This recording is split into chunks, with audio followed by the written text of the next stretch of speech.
دنیا کتنی چھوٹی ہے بعض دفعہ تو یقین تک نہیں آتا۔ ابھی یہی دیکھ لیں کہ نئے وزیر خزانہ محمد اورنگزیب دراصل چودھری محمد فاروق کے صاحبزادے ہیں، جو 1997 میں نواز شریف کے دوسرے دور حکومت میں اٹارنی جنرل تھے۔ اس وقت زرداری صاحب کا $60 ملین منی لانڈرنگ کا اسکینڈل آیا تھا، ساتھ میں بینظیر بھٹو کے نیکلس کی کہانی بھی منظر عام پر آئی تھی۔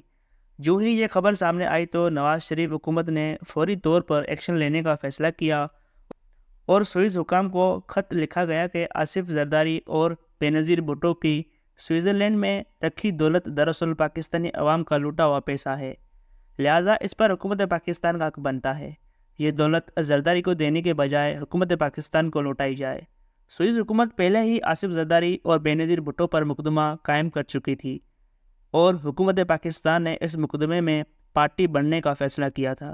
یوں اٹارنی جنرل چودھری فاروق نے وہ مشہور زمانہ خط لکھا جس میں کہا گیا تھا کہ وہ پاکستان سے لوٹا ہوا پیسہ تھا۔ اس لوٹ مار سے پاکستانی معیشت تباہ ہو گئی۔ پھر وہاں مقدمہ چلا۔ اس کے بعد شہباز شریف صاحب کی ہر دوسری تقریر میں ایک ہی بات ہوتی تھی کہ وہ لوٹا ہوا پیسہ واپس لائیں گے۔ آج وہی زرداری صاحب صدر پاکستان ہے اور چودھری فاروق کا بیٹا وزیر خزانہ ہے۔ ایسے کرشمے اور اتفاقات پاکستان ہی میں ہوتے ہیں۔ میں نے خود FIA کے پاس آصف زرداری اور اومنی گروپ کے خلاف ثبوتوں کا پورا ٹرنک دیکھا تھا۔ یہ وہ مشہور زمانہ اسکینڈل تھا جس میں رکشے والا اور فالودے والا کے اکاؤنٹس بڑے مشہور ہوئے۔ زرداری صاحب اور دوسرے اس اسکینڈل میں گرفتار رہے۔ لوگ کہتے ہیں کہ یہ سب کہانیاں ہیں جو محض سیاستدانوں کو فریم یا بدنام کرنے کے لیے گھڑی جاتی ہیں۔ اگر سب کچھ سچ ہوتا تو عدالتیں انہیں سزا دیتیں۔ وہ سب بری ہو گئے ہیں، مطلب کچھ بھی سچ نہیں تھا۔ یہ بڑے مزے کا آرگومنٹ ہے۔ پہلی بات ہے، اگر زرداری صاحب کے خلاف اسکینڈل آیا تھا تو وہ سوئس حکومت نے بریک کیا تھا اور انہوں نے ہی کارروائی شروع کی تھی۔ دوسری، سوئس حکومت کو خط لکھنے والے وزیر اعظم نواز شریف کے اٹارنی جنرل چودھری فاروق تھے اور پیٹ پھاڑ کر پیسے نکالنے کی دھمکیاں شہباز شریف صاحب دیتے تھے۔ دلچسپ بات یہ ہے کہ اس وقت وہ سب کردار جو زرداری صاحب سے $60 ملین ریکور کرانا چاہتے تھے نہ صرف اقتدار میں ہیں بلکہ انہوں نے ہی زرداری صاحب کو صدر پاکستان بنایا ہے۔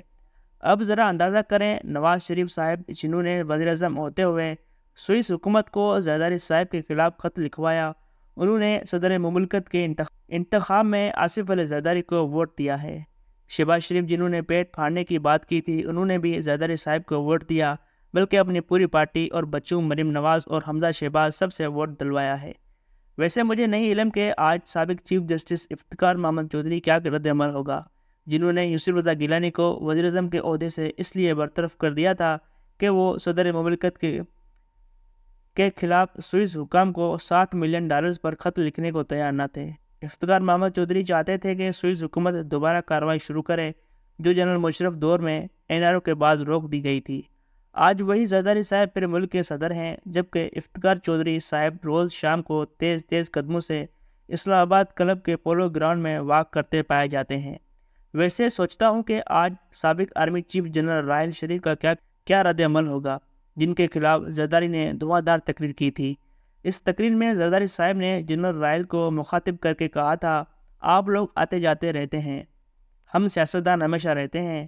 اگرچہ اس تقریر کے بعد زرداری صاحب کو ملک چھوڑ کر دبئی جانا پڑا اور وہ اس وقت تک نہیں لوٹے جب تک راحیل شریف ریٹائر نہیں ہو گئے، جبکہ وزیر اعظم نواز شریف اس تقریر سے اتنے خوف زدہ ہو گئے تھے کہ انہوں نے اگلے دن ناشتے پر زرداری صاحب سے ملنا تھا، لیکن وہ ناشتہ کینسل کر دیا گیا کہ جنرل راحیل شریف ناراض نہ ہو جائیں۔ وہی نواز شریف بعد میں ووٹ کو عزت دو کا نعرہ مارتے تھے اور سویلین سپریمیسی کی تحریک چلائے ہوئے تھے۔ مجھے یاد پڑتا ہے کہ جب نئے آرمی چیف جنرل باجوہ کی تقرری کی جا رہی تھی تو مجھے ہمارے سب سے باخبر دوست میجر عامر نے بتایا کہ اس معاملے میں زرداری سے بھی مشورہ کیا گیا تھا۔ میں نے جب یہ خبر اپنی ٹی وی شو میں بریک کی تو مجھے دبئی کے ایک نمبر سے میسج ملا جس میں شکریہ کا میسج تھا اور آگے لکھا تھا AZ۔ مجھے سمجھ نہیں آئی کہ اس بندے نے مجھے دبئی سے شکریہ ادا کیا اور یہ AZ سے کیا مراد ہے۔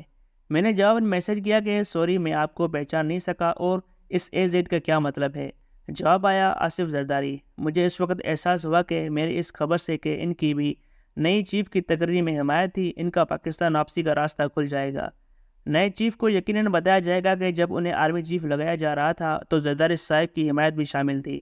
ان دنوں اگرچہ پی پی کے خورشید شاہ نے جنرل باجوہ کی متوقع نامزدگی پر کچھ سوالات اٹھائے تھے اور جنرل باجوہ اس پر پریشان تھے کہ کہیں ان کی نامزدگی اس وجہ سے رہ نہ جائے۔ ان حالات میں میری طرف سے یہ خبر کہ زرداری اس تعیناتی کے حق میں ہیں، یقیناً جہاں جنرل باجوہ کے لیے اچھی خبر تھی وہیں زرداری صاحب کی واپسی کا راستہ بھی ہموار ہو گیا۔ آج اگر دیکھا جائے تو کتنے لوگ حیران ہو گئے کہ ان کی نظروں کے سامنے ہی زرداری سب کو شکست دے کر دوبارہ صدر بن گئے ہیں۔ یاد آیا ہے ایک دن اسلام آباد کی ایک مارکیٹ میں اڈیلہ جیل کا ایک سپرنٹینڈنٹ ملا۔ ان دنوں زرداری صاحب وہیں جیل میں تھے۔ میں نے ویسے ہی پوچھ لیا تو کہنے لگے کہ ہم جیل حکام کی جان پر بنی ہوئی ہے، زرداری صاحب کی حالت بہت خراب ہے، کہیں لیاقت علی خان بھٹو صاحب اور بینظیر بھٹو کی طرح زرداری بھی پنجاب کے ذمہ نہ لگ جائے۔ ان کا کہنا تھا کہ ہم نے حکومت کو لکھ بھیجا ہے کہ زرداری صاحب کو فوری طور پر کراچی شفٹ کیا جائے، اگر خدا نخواستہ کچھ ہو تو وہ پنجاب کی جیل میں نہ ہو۔ یہ 2019 کی بات ہے۔ اس کے بعد زرداری صاحب جنرل باجوہ کو مدت ملازمت میں توسیع میں ووٹ کی ڈیل پر رہا ہوئے اور آج وہ صدر بن گئے ہیں، جن کی صحت اتنی خراب تھی کہ جیل حکام دن گن رہے تھے۔ دن گننے سے یاد آیا 2015 میں ہم اسلام آباد سے چند ٹی وی اینکرز کراچی بلدیاتی انتخابات کی ٹرانسمیشن کے لیے گئے۔ وہاں چینل کے مالک کو اس وقت کے ڈی جی رینجرز نے کہا کہ میں ان اینکر سے ملنا چاہتا ہوں۔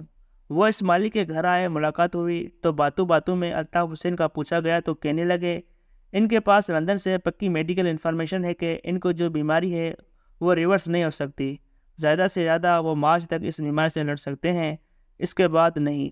آج اس واقعے کو 9 برس گزر چکے ہیں۔ الطاف حسین پہلے سے زیادہ سمارٹ اور صحت مند ہو گئے ہیں۔ میں تو یہ سوچ کر ہی مزے لے رہا ہوں کہ اڈیلہ جیل حکام جو 2019 میں زرداری صاحب کی صحت کی بری حالت دیکھ کر ڈرے ہوئے تھے، آج حشاش بشاش زرداری کو 5 برس بعد صدر کا حلف اٹھاتے دیکھ کر کیا حالت ہوئی ہوگی۔